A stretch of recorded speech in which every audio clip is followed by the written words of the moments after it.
अक्कलकोट निवासी श्री स्वामी समर्थ महाराज, श्री गजानन महाराज शेगाव, श्री ब्रह्मचैतन्य महाराज गोंदवलेकर गोंदवले, श्री साईबाबा शिर्डी, त्याचप्रमाणे स्वामी समर्थ महाराज अक्कलकोट ही सर्व ठिकाणे संतांच्या चरणस्पर्शाने पावन झालेली भूमी आहे. श्री स्वामी समर्थ ज्यांना आपण अक्कलकोट स्वामी म्हणतो, महाराष्ट्रातील अक्कलकोट येथे खूप काळ म्हणजे जवळपास 14 वर्ष त्यांचे वास्तव्य वटवृक्षाखाली होते.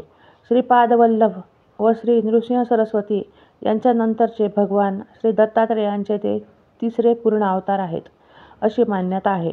गाणगापूरचे श्री नृसिंह सरस्वती हेच नंतर श्री स्वामी समर्थांच्या रूपाने प्रकट झाले.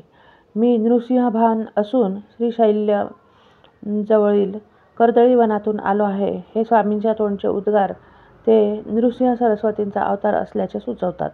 विविध ठिकाणी स्वामी विविध नावांनी वावरले. स्वामी समर्थांचा अवतार हा पंजाब प्रांतात हस्तिनापूरपासून जवळपास 25 ते 30 किलोमीटर अंतरावर असलेल्या खेडी नावाच्या गावात वटवृक्षाच्या जवळ गणेश मूर्तीच्या शेजारी झाला. तिथे धरणी दुभंगून एक 8 वर्षाची अतिशय तेजस्वी बालमूर्ती प्रकटली आणि तेच प्रत्यक्ष परब्रह्म श्री स्वामी समर्थ महाराज अशी ही आख्यायिका आहे. श्री दत्तात्रेयांचे तिसरे अवतार म्हणून अक्कलकोटचे श्री स्वामी समर्थ मानले जातात. आपल्या अवतार समाप्तीच्या वेळी श्री नृसिंह सरस्वती श्रीशैल्य येथून कर्दळी वनामध्ये गेले. तेथे ते तपश्चर्येला बसले. मध्ये 350 वर्षे गेली. त्यांच्या भोवती वारूळ तयार झाले. एके दिवशी एक लाकूड तोडताना त्याचा घाव चुकला आणि तो वारुळावर पडला. त्या वारुळातून श्री स्वामी समर्थ प्रकट झाले असे सांगितले जाते. लाकडे तोडताना कुऱ्हाडीचा घाव वारुळावर बसला व तो स्वामी समर्थांचे मांडीवर लागून श्री स्वामी समर्थ समाधीतून जागे झाले. तो कुऱ्हाडीचा वार त्यांच्या मांडीवर स्पष्ट दिसत असे. श्री स्वामी समर्थ तेथून श्री काशी क्षेत्री प्रगट झाले. तेथून गंगाकाठाने कलकत्ता जगन्नाथपुरी मार्गाने गोदावरी तीरावर आले.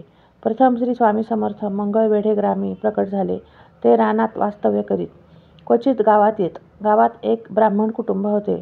ते श्री स्वामी महाराज गावात आले की भोजन देत.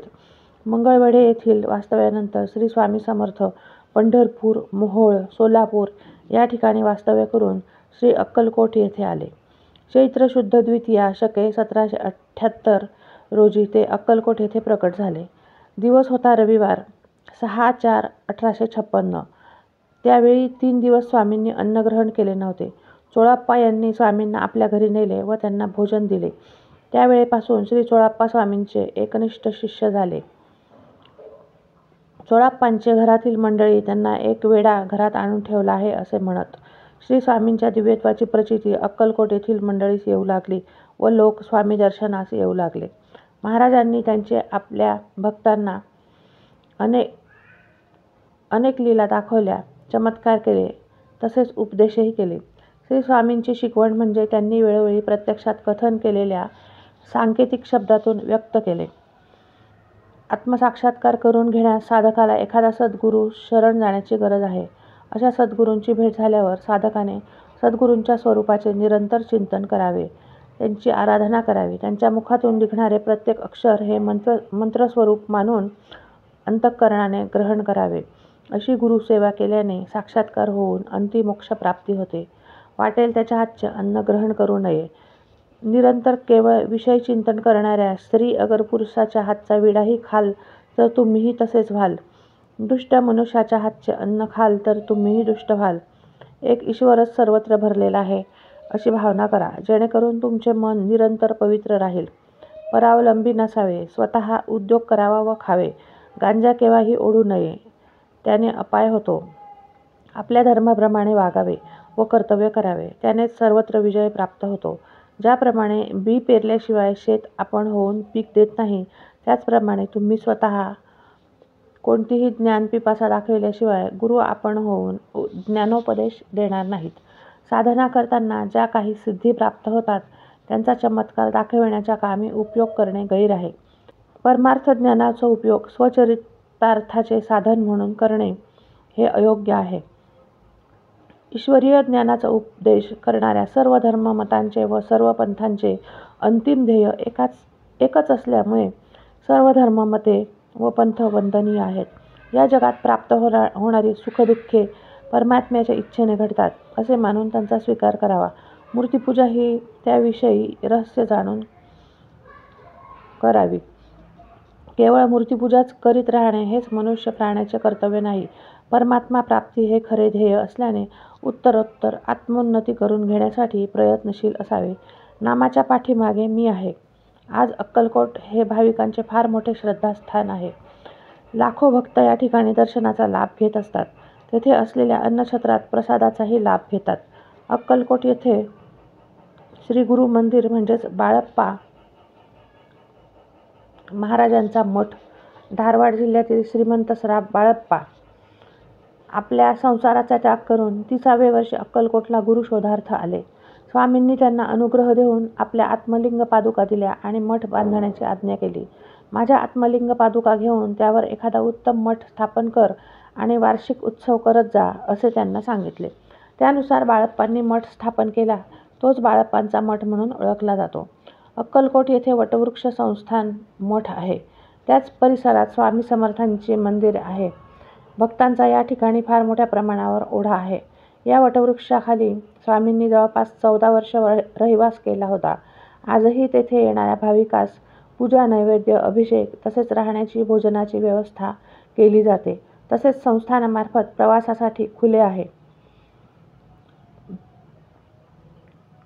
या मठात श्रींच्या जागृत पादुका असून गुरुपौर्णिमा, दत्त जयंती, स्वामी पुण्यतिथी आदी उत्सव संपन्न होतात. स्वामींनी यांच्या घरी बरीच वर्षे वास्तव्य केले. त्या भक्त चोळप्पांच्या इच्छेनुसार श्रींची समाधी या मठात आहे. चोळप्पाच्या घराजवळ समाधी मंदिर असून त्यात स्वामींनी दिलेल्या पादुका आहेत. जोशीबाचा मठ, शंकरराव राजरायन यांचा मठ, महाराजांच्या चर्म पादुका, हाक्याचा मारुती, जंगम यांचे शिव मंदिर, मुरलीधर मंदिर, दुर्गा मालवणी, मालोजी राजांचा किल्ला, शिवपुरी आदी ठिकाणे भेट देण्यासारखी आहेत. सूर्योदय आणि सूर्यास्ताच्या वेळी अग्निहोत्र कसे करावे, अग्निहोत्र म्हणजे काय इत्यादी महत्त्वाची माहिती शिवपुरी येथे सांगतात. त्यासाठी सूर्यास्ताच्या आधी साधारणपणे 1 तास पोहोचावे लागते. तसेच श्री महारुद्ररावांची समाधी चोळप्पा महाराज वाड्यातील श्री महाराजांच्या समाधी मठासमोर आहे.